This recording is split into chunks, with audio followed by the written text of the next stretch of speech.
Time to say a very, very good morning to Isabel Oakeshott. Isabel, how are you doing?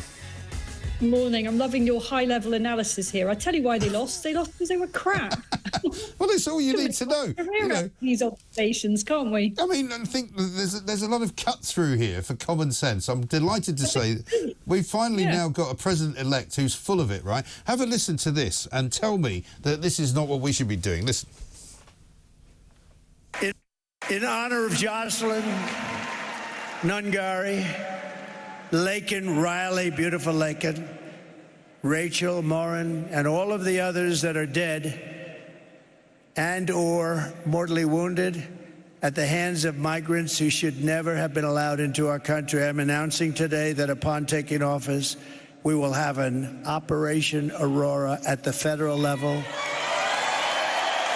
We will send elite squads of ICE, Border Patrol, and federal law enforcement officers to hunt down, arrest, and deport every last illegal alien gang member until there is not a single one left in this country. And if they come back into our country, they will be told it is an automatic 10-year sentence in jail with no possibility of parole.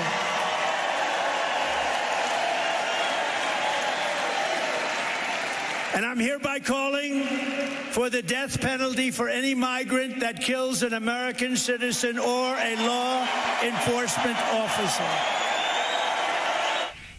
That's why he won, right? Because that's what he's going to do. And I'm sorry if those people who are listening to this are a bit squeamish about death penalty.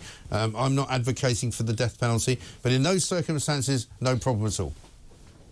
So I am very anti-death penalty, but I am very pro-Trump's rhetoric. And I think that that kind of tone is what we need to see in the UK. Because we have become an absolutely laughable soft touch for all of this stuff. And we know that the government is extremely keen to cast a heavy veil over the scale of crime of all sorts, whether it's drug dealing or violent crime. I mean, I've looked at the statistics. These crimes committed by illegal immigrants, insofar as you can actually look at the statistics, because the government is very careful not to make it easy.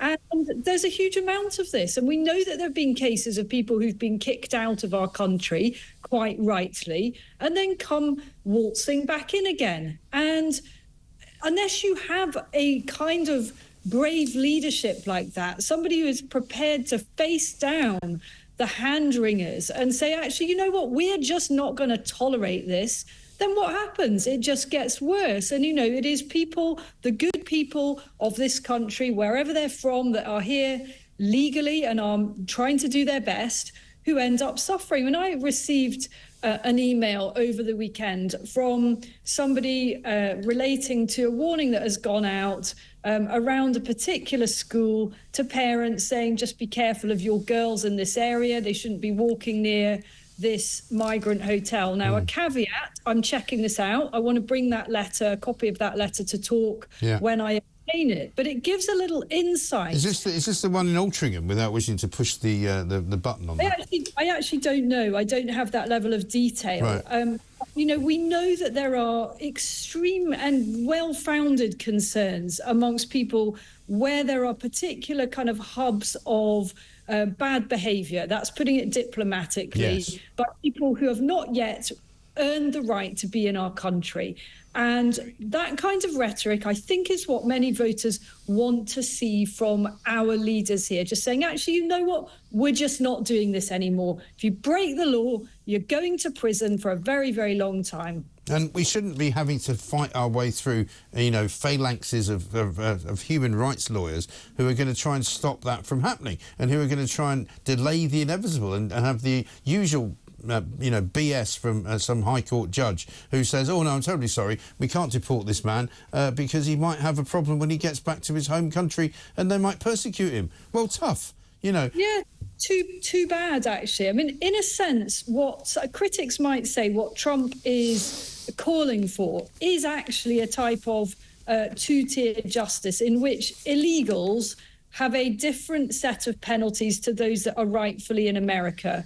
And I actually think that's perfectly fair enough. And most countries do it. You know, if you're an outsider, you've come to a country illegally and you do something wrong, and especially if you do something very, very wrong, like actually murder somebody or harm law enforcement, then you're going to get treated differently to somebody who is rightfully within the country because, you know, you're not a US or British citizen. That's a kind of two-tier justice that I think would be supported by many British voters. In fact, what we seem to have all too often is the reverse, where you get a kind of special deal if you're here from outside, because maybe it would be a bit dangerous for you to be deported to Iraq or Libya or wherever it may be. Well, the British people don't mostly, I don't think, care too much about what happens to those who commit awful crimes in our country if they have to go back home again. Exactly right. And for those people who think that, you know, when we have a go at immigrants and we have a go at the illegal problem with small boats coming across,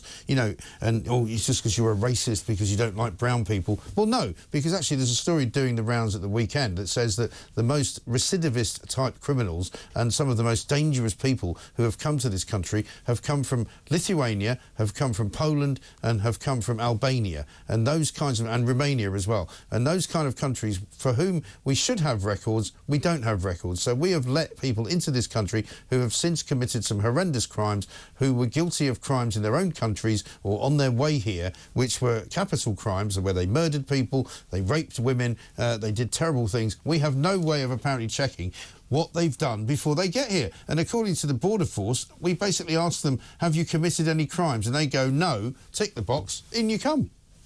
Oh, brilliant. Yeah, I mean, you're absolutely right. This has nothing to do with racism. It is a completely colourblind debate as far as I'm concerned. I don't mind whether somebody who has committed a murder or a rape has black skin, brown skin or pink skin, whatever skin they have. It makes no odds to me. What makes odds to me is whether we have a lawless society and whether we have a system that is allowing this type of activity to kind of flourish. And I'm afraid that is the feeling that a lot of British voters have at the moment. And I think there's it's worth bringing up this point, the story that we're hearing this morning, which is that there are significant concerns within the civil service about Keir Starmer's smash the gangs policy is going to work. Well, I'm glad the civil service have belatedly woken up to the fact that this policy is fundamentally flawed. We talk about it a lot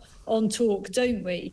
But it does seem now that maybe mandarins are kind of accepting that unless you reduce the pull factor and all the many attractive reasons there are to come to Britain, they're just going to keep coming, and any gang that might be smashed, and we haven't seen any sign of it happening yet, just going to be replaced with another gang. You know, 562 or something like that came over in one day at the weekend. You know, we should not become at all shrug about these numbers. These are absolutely astonishing numbers now that are coming across, and we don't know who they are. Exactly right. I mean, we had a message already this morning from Folkestone, one of our viewers texting us, or rather sending us a voice note that said, you know, last year 1,000 people came in the entire month of November because it was quite calm. So far this month, and we're only halfway through, they've already had more than double that, 2,200 or something, have come to Britain that we know of in this month alone. And as long as the weather is relatively clement and as long as the wind doesn't blow too much, there'll be another 2,000 before the end of the month. Yeah, I mean, just to clarify the figures there, 572. And, you know, if this is happening in November, a pretty bleak weather month, then how are things going to look by next May, June, July, August, September?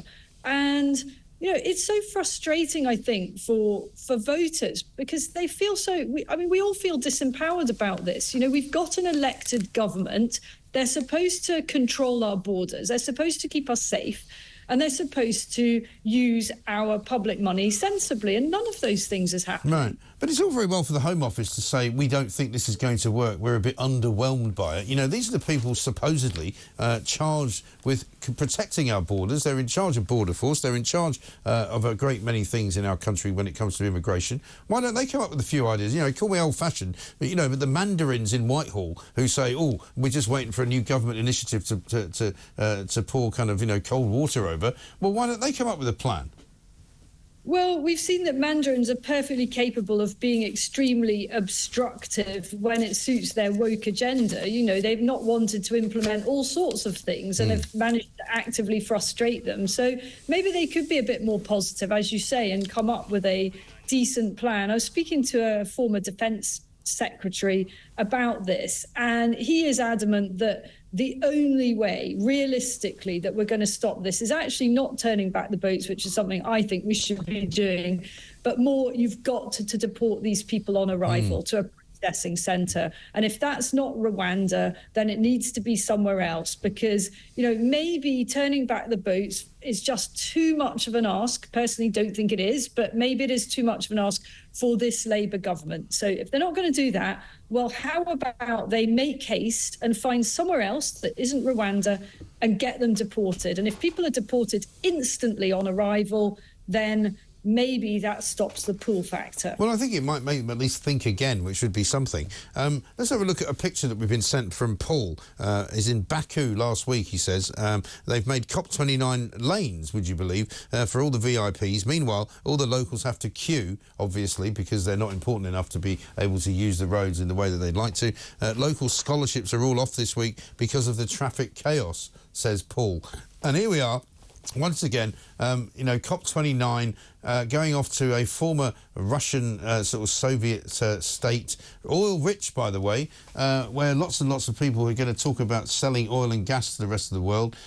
Presumably Ed Miliband is going to be there. What is the point? What is the bloody point? Well, I think there's a tremendously gloomy atmosphere at this COP gathering this year, because really the timing couldn't have been worse, and I suppose it's too much to ask for them to see this coming, because these things are planned years out, aren't they? But in a sense, there's sort of no point in them all coming up with their grand plans, because Trump is about to torpedo everything from the point of view as American commitment to any of this stuff. The Paris Agreement that he famously pulled out of last time. Biden put America back into it. We think that Trump will pull back out again. I mean, he's basically said as much. And America and China being the two greatest sort of carbon emitters in the world, you know, you've got America pulling in another direction. It really does raise a question mark, a further question mark over the efforts of countries like our own that are basically, you know, betting the house on going for net zero in this hurtling, hysterical hurry. And all that's happening is we're damaging ourselves in the process. We're not going to be able to sort out the world's climate unilaterally. And frankly, question marks over whether any of these collective agreements are actually going to make a huge difference to temperatures and rising sea levels and so on. So a very, very bad time to be having a COP conference. I had a little kind of temptation just to get on a plane and go to Baku and take the temperature, quite literally. Yeah. But I think with however many thousands of people there, it might be a little bit of a bun fight. Well, do you know, my daughter's there, and so I said, are you going to be talking to Miliband? She was like, we haven't been bothered. No thanks, not interested. One final thing for you. Incredible story in the Telegraph this weekend about how the poppy is now viewed by young people in this country that under 30s apparently don't like to wear the poppy because they think it's associated with the far right and Brexit. What is happening in Britain to these people? Oh, I mean, I've got some problems with the poppy this year because I know the Royal British Legion is spending stupid amounts of money on woke. But in general, the poppy is a very sacred symbol for us as a nation. You know, it is a symbol of patriotism and a symbol of respect and all those other things. And it's very sad if that becomes in some way tarnished. And the same has happened to our flag, hasn't it? Somebody was in contact with me yesterday. They put a Union Jack in their window for the first time because of the remembrance events, and it's been taken to task by a neighbour saying, why have you got a Union Jack in your window? I mean, why not? You know, the countries are proud of their flag. What happened in the UK that it's become some kind of source of embarrassment? I know, it is absolutely awful. Isabel, great to talk to you. Thanks very much indeed. Isabel Oakeshott, Talk's international editor.